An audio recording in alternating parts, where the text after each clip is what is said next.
ನಮಸ್ಕಾರ. Welcome to crazy family YouTube channel. ಎಲ್ಲರಿಗೂ ಮಹಾಶಿವರಾತ್ರಿ ಹಬ್ಬದ ಹಾರ್ದಿಕ ಶುಭಾಶಯಗಳು. ನಾವು ಪ್ರತಿಯೊಂದು ಹಬ್ಬ ಆಚರಿಸ್ತೀವಿ ಅಂದ್ರೆ ಅದರದೇ ಆಗಿರ್ತಕ್ಕಂಥ ಹಿನ್ನೆಲೆ ಇರುತ್ತೆ. ಮಹಾಶಿವರಾತ್ರಿ ಆಚರಣೆಗೂ ಕೂಡ ಅದರದೇ ಆದ ಹಿನ್ನೆಲೆ ಇದೆ. ಕೈಲಾಸವಾಸಿ ಶಿವನಿಗೆ ಶಿವರಾತ್ರಿ ಅತ್ಯಂತ ಪ್ರಿಯವಾದ ದಿನ.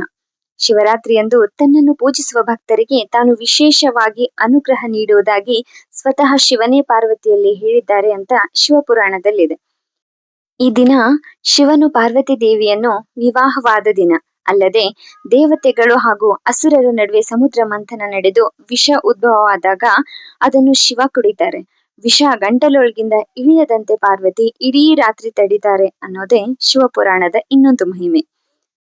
ಅಲ್ಲದೆ ಶಿವರಾತ್ರಿಯ ಆಚರಣೆಗೆ ವೈಜ್ಞಾನಿಕ ಕಾರಣ ಕೂಡ ಇದೆ.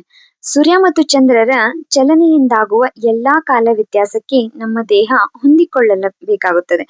ಈ ನಿಟ್ಟಿನಲ್ಲಿ ಈ ಹಬ್ಬ ಆಚರಣೆ ಮುಖ್ಯವಾಗಿದೆ ಅಂತಾನೆ ಹೇಳ್ಬಹುದು.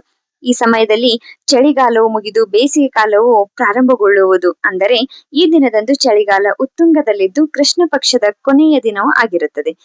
ಈ ದಿನದಲ್ಲಿ ಸೂರ್ಯನ ಶಾಖ ಕಡಿಮೆಯಾಗಿರುತ್ತದೆ ಮತ್ತು ಚಂದ್ರನ ಪ್ರಕಾಶವು ಕ್ಷೀಣಿಸಿರುತ್ತದೆ. ನಮ್ಮ ಪೂರ್ವಜರು ಇದನ್ನೆಲ್ಲ ಅರಿತೇ ಹಬ್ಬ ಹರಿದಿನಗಳನ್ನ ಆಚರಿಸ್ತಿದ್ರು ಅಂತ ಅನ್ಸುತ್ತೆ. ಇನ್ನು ಈ ದಿನದಂದು ಮಾಡುವ ಶಿವನ ಪೂಜೆ ಉಪವಾಸಗಳು ನಮಗೆ ತುಂಬಾನೇ ಉಪಯುಕ್ತ ಅಂತಾನೆ ಹೇಳಬಹುದು. ಅಂದು ಪರಶಿವನಿಗೆ ನೀರಿನ ಅಭಿಷೇಕ ಮತ್ತು ಬಿಲ್ವಪತ್ರೆಯ ಪೂಜೆ ಮಾಡುತ್ತೇವೆ. ಬಿಲ್ವಪತ್ರೆಯಲ್ಲಿ ಉಸಿರಾಟದ ತೊಂದರೆ ನಿವಾರಿಸುವ ಗುಣವಿದೆ. ಬಿಲ್ವವನ್ನು ಲಿಂಗದ ಮೇಲೆ ಹಾಕುವಾಗ ಅದರ ವಾಸನೆ ನಮ್ಮ ದೇಹದ ಒಳಗೆ ಹೋಗುತ್ತೆ. ಶಿವಲಿಂಗವು ಕಲ್ಲಿನದ್ದಾಗಿದ್ದು ಅದೊಂದು ವಿಶಿಷ್ಟ ಕಲ್ಲಿನಿಂದ ಮಾಡಿದ ಲಿಂಗವಾಗಿರುತ್ತೆ. ಹಾಗಾಗಿ ಅದರ ಮೇಲೆ ನೀರನ್ನು ಸುರಿಯುವುದರಿಂದ ಬಹಳಷ್ಟು ಶಕ್ತಿ ಹೊರಹೊಮ್ಮುತ್ತದೆ ಅಂತಾನೆ ಹೇಳಬಹುದು. ಜೊತೆಗೆ ದೇಗುಲಗಳು ಕೂಡ ವಾಸ್ತುವಿನ ಪ್ರಕಾರ ಕಟ್ಟಿರ್ಲಾಗತ್ತೆ. ಹಾಗಾಗಿ ಅಂತಹ ಕ್ಷೇತ್ರಗಳಲ್ಲಿ ಹೆಚ್ಚಿನ ಗುರುತ್ವಾಕರ್ಷಣೆ ಇದ್ದು ಅದನ್ನು ಶಿವಶಕ್ತಿ ಅಂತಾನೆ ಕರೀತಾರೆ. ಇಲ್ಲಿ ಮಂತ್ರಗಳನ್ನ ಪಠಿಸೋದು, ವಿಶಿಷ್ಟ ಕಲ್ಲಿನಿಂದ ಕೆತ್ತಿರುವ ಲಿಂಗಕ್ಕೆ ನೀರಿನ ಅಭಿಷೇಕ ಮಾಡೋದು, ಇದೆಲ್ಲ ಮಾಡೋದ್ರಿಂದ ಸುತ್ತಮುತ್ತಲೆಲ್ಲ ಇರ್ತಕ್ಕಂಥ ಹೆಚ್ಚಿನ ಶಕ್ತಿ ಬರುತ್ತೆ ಅನ್ನುವಂತಹ ಒಂದು ನಂಬಿಕೆ ಇದೆ. ಈ ಮಹಾಶಿವರಾತ್ರಿಯ ಆಚರಣೆ ಹಿನ್ನೆಲೆಯನ್ನ ಕೇಳ್ಕೊಂಡ್ ಬಂದ್ರಿ. ಹಾಗೆ ನನ್ನ ತವ್ರ ಮನೆಯಲ್ಲಿ ಈ ಲಿಂಗ ಪೂಜೆನ ಯಾವ ತರ ಮಾಡ್ಕೊಳ್ತಾರೆ ಅಂತಕ್ಕಂಥದನ್ನ ಒಂದ್ಸರಿ ನೋಡ್ಕೊಂಡ್ ಬರೋಣ ಬನ್ನಿ.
गणलिङ्गदेवन् ॐ शिवाय नमः ॐ कमलवासी श्रीलिङ्गदेवं गुरुलिङ्गदेवं इष्टलिङ्गरूपविलिङ्गदेवं वन्दिनाथलिङ्गदेवं पूजितनागणलिङ्गदेवं ॐ शिवाय नमः लिङ्गाय नमः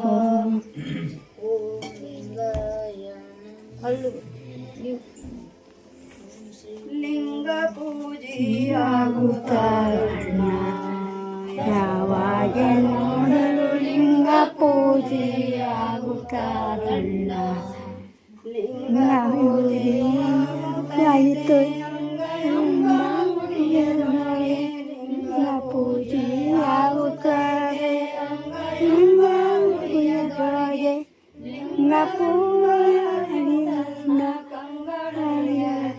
ಪೂಜೆಗೆ ಲಿಂಗ ಇವಾಗ ನೋಡಿದ್ರಿ ಎಲ್ರೂ ಸೇರಿ ಇಷ್ಟಲಿಂಗ ಪೂಜೆಯನ್ನ ಮಾಡ್ಕೊಂಡಾಯ್ತು.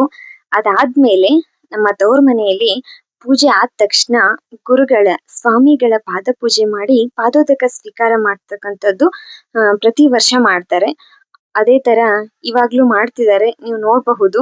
ತುಂಬಾನೇ ಚೆನ್ನಾಗಿರತ್ತೆ. ಸ್ವಾಮಿಗಳು ಕೂಡ ಇಡೀ ಊರೆಲ್ಲ ಓಡಾಡ್ಬೇಕಾಗತ್ತೆ ಆ ದಿವ್ಸ. ಸ್ವಾಮಿಗಳು ಹೋಗಿ ಶಿವರಾತ್ರಿ ದಿನದಂದು ಎಲ್ಲರ ಮನೆಗೆ ಹೋಗಿ ಪೂಜೆ ಮಾಡಿಸ್ಬೇಕಾಗತ್ತೆ. ಆದ್ರೂ ತುಂಬಾನೇ ಸಮಾಧಾನವಾಗಿ ಪೂಜೆ ಮಾಡ್ಕೊಡ್ತಾರೆ ಪ್ರತಿ ವರ್ಷ. ನಾವು ಚಿಕ್ಕಂದಿರ್ಬೇಕಾದ್ರೂ ಕೂಡ ನಮ್ಮ ಅಜ್ಜಿ ತಾತ ನಮ್ಮ ಮಾಮ ಅವ್ರ ಫ್ಯಾಮಿಲಿ ಇರ್ತಿತ್ತು, ನಮ್ಮ ಫ್ಯಾಮಿಲಿ ಯಾವಾಗ್ಲೂ ಆ ಮನೆಯಲ್ಲಿ ಅದು ತುಂಬಿದ ಮನೆ ಅಂತಾನೆ ಹೇಳ್ಬಹುದು. ಯಾವಾಗ್ಲೂ ತುಂಬಿದ ಜನ ಇದ್ದಿರ್ತಾರೆ, ಯಾವಾಗ್ಲೂ ಅಷ್ಟೇ ಜನ ಇದ್ದಿರ್ತಾರೆ. ಹಾಗಾಗಿ ಸ್ವಾಮಿಗಳು ಕೂಡ ಯಾವಾಗ ಬಂದ್ರು ಕೂಡ ಪೂಜೆನ ಸಾವಕಾಶವಾಗಿ ಸಮಾಧಾನವಾಗಿನೇ ಪೂಜೆ ಮಾಡ್ಕೊಡೋದು. ಅದಾದ್ಮೇಲೆ ಪ್ರತಿಯೊಬ್ರು ಪೂಜೆ ಆದ್ಮೇಲೆ ಪ್ರತಿಯೊಬ್ರು ಪಾದೋದಕವನ್ನ ಸ್ವೀಕಾರ ಮಾಡ್ತಾರೆ.